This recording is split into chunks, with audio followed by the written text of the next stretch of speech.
Hi guys, so today we are doing partitioning a line segment, which has a really ugly formula. This is the way the formulas appear on the end of course test formula sheet.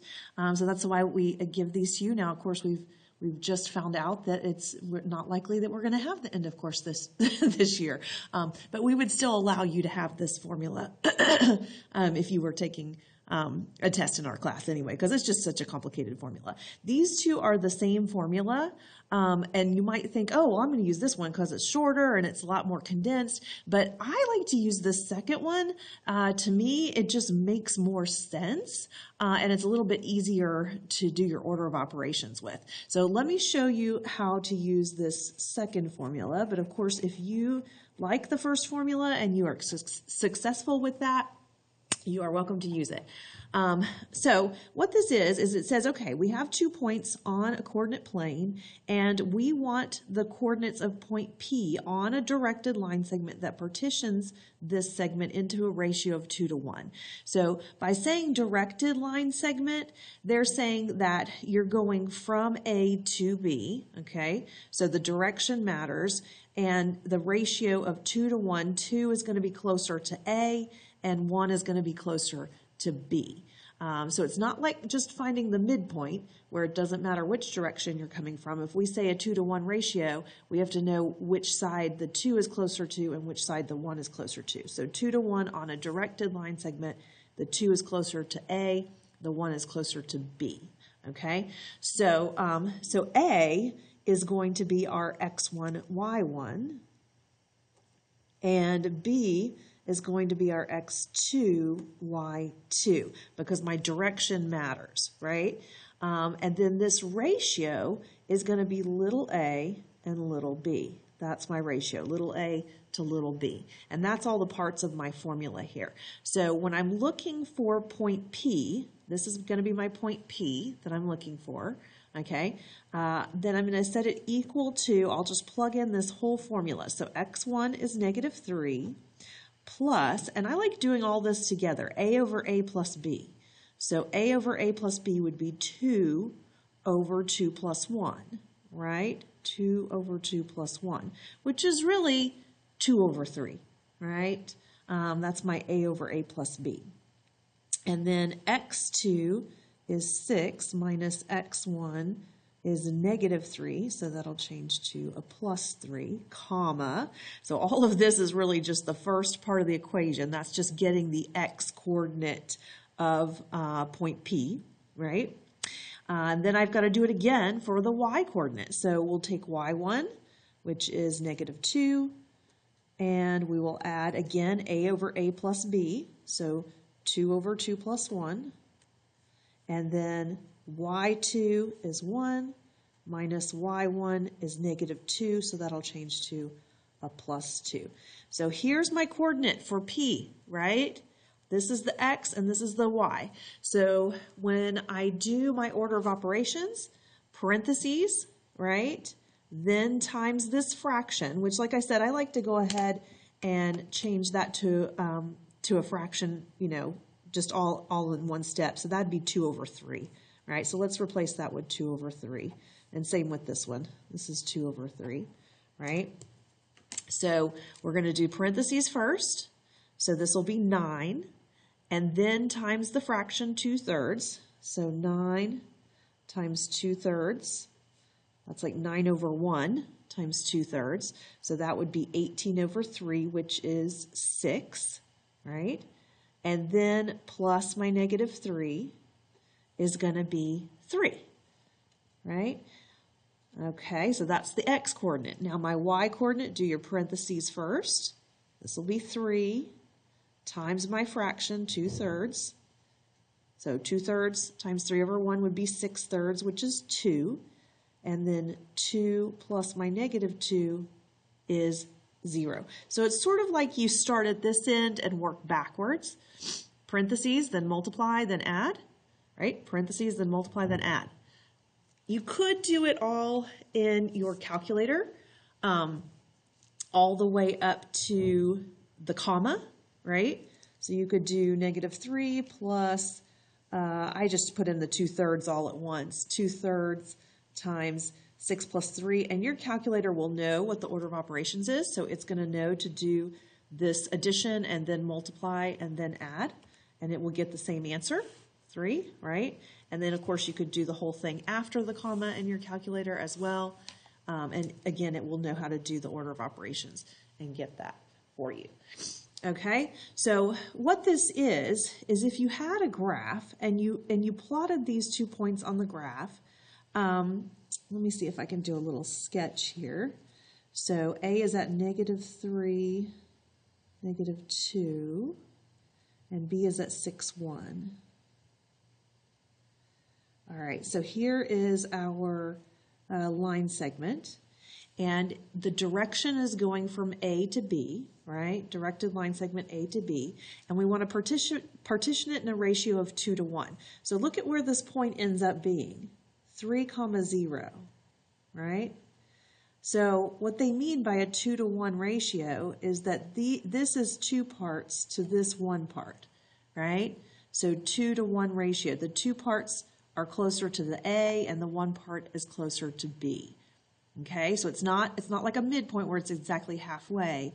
It's actually 2/3 the distance down this line from A to B, or 1/3 the distance from B to A, right? So that's what you're finding. So what this formula does is very similar to what we did with Pythagorean theorem, where we created a triangle, okay?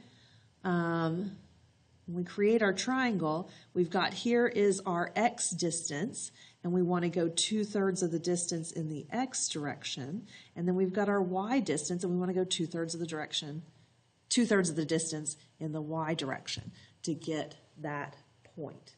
That's that 2 to 1 ratio. So this is what it means, but ultimately, if you are good at just plugging and chugging, you can just plug it in the formula. All right, so let's look at this next one. I've got A and B. Find the coordinates of P on the directed line segment A to B. So A comes first, x1, y1. B comes second, x2, y2. Into the ratio 2 to 3. That's my little a and little b. So again, I like using this bottom formula. So I'm going to do x1, which is -3, plus a over a plus b. And I'm just going to do that all together. That'll be 2 over 2 plus 3. So that'll be 2/5. I'm just going to go ahead and do that math in my head. So a over a plus b would be 2/5. And then x2 is 2 minus x1 would be minus a -3, right? So you can see how this is happening. They're saying, okay, we're going to start at this endpoint and we're going to go 2/3 of the distance in the, 2/5 of the distance in the x direction. Right? If I want a 2 to 3 ratio, that means that essentially I have 2 parts closer to A and 3 parts closer to B. So that's a total of 5 parts. So I'm going 2/5 of the distance in the x direction. And now I'm going to go 2/5 of the distance in the y direction. So I'm going to do y1, right, which is going to be -4 plus, and then a over a plus b again, 2 over 2 plus 3. That's where I get my 2/5. And then y2 minus y1. So y2 minus y1, again, minus the negative, will change the sign. Okay, so order of operations, parentheses, multiply, add, right? So this will be 5 times 2/5 would be 2. 2 plus a -3 is -1. Okay, and then parentheses here, 4 times 2/5, that's going to be 8/5. Plus a -4, let's see, 8/5 plus a -4. I'm going to have to make that 20/5, right? -20/5 is the same as -4. So I end up getting -12/5. Okay, so it doesn't always come out pretty and perfect, but that's okay. Sometimes we get weird fractions, right? Okay, all right, so let's look at this one. They give us 2 points. They want us to find the point P on the directed line segment AB that is 1/4 the distance. Oh, well, they didn't give me the ratio on this one. They gave me 1/4 the distance. They did give me a graph, so I can kind of picture what that looks like. Let's see, I'm going to go from -4, 4, which is A, to 0, -4, B. So here's my line segment.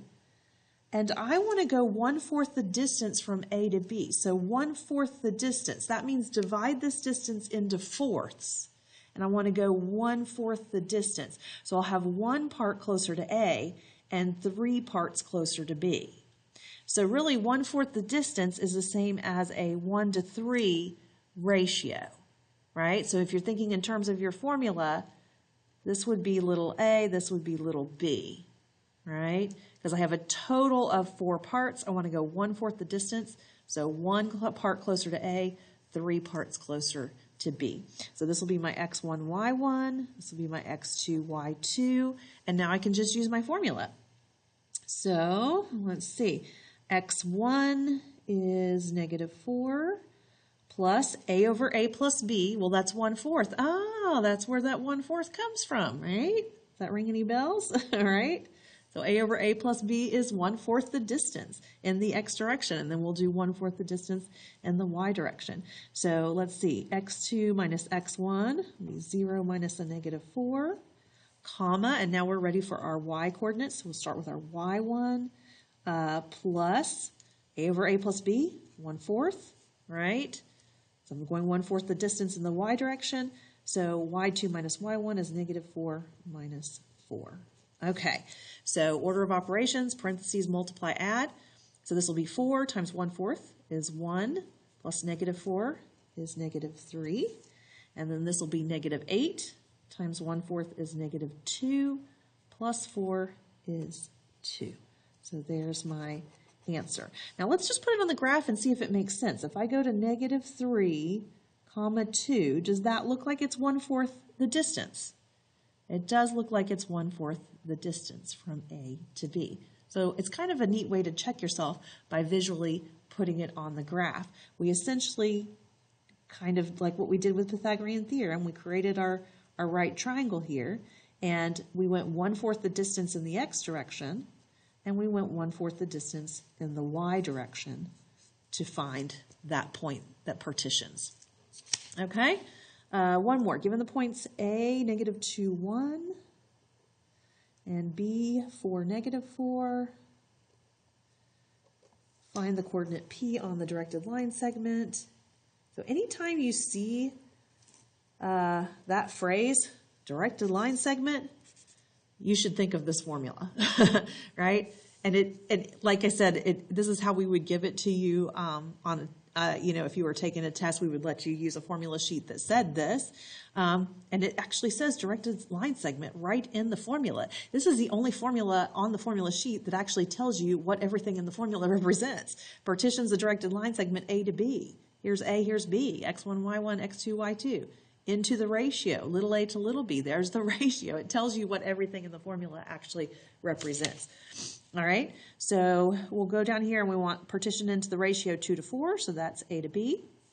And of course that means 2 parts closer to A, 4 parts closer to B, which really 2:4 is the same as 1/2, right? A ratio is, you can think of that as a fraction as well. So 2/4 is the same as 1/2. So let's see what we get here. We got x1, y1, x2, y2. So we start with x1 plus a over a plus b. So that would be 2/6, right? Which is the same as 1/3. So I'm just going to go ahead and do that fraction part in my head. And then x2 minus x1 is 4 minus a -2. There's my x coordinate. Then my y coordinate is going to be y1 plus a over a plus b. So again, 2/6 or 1/3. And then y2 minus y1. So once you start to see the patterns and how this formula works with this, that's why I think the second formula just makes a whole lot more sense. This formula is the same formula. It's just been combined, reduced and kind of condensed into a smaller format, but it just doesn't make as much sense to me as that second formula. That's why I like using that. So order of operations, this will be 6 times 1/3 is 2, plus -2 is 0, and then this will be -5 times 1/3 would be -5/3. All right, -5/3 plus 1. I'm going to have to change that to thirds just to add these. So I'm going to get negative 2/3. Okay? And again, let's take a look at how that looks on the graph and see if it makes sense. So 0, negative 2/3 is about right there. Does that look like a 2 parts towards A and 4 parts towards B? Yes, it does. Or 1 part here to 1 to 2, right? Or 1/3 of the distance. Makes sense.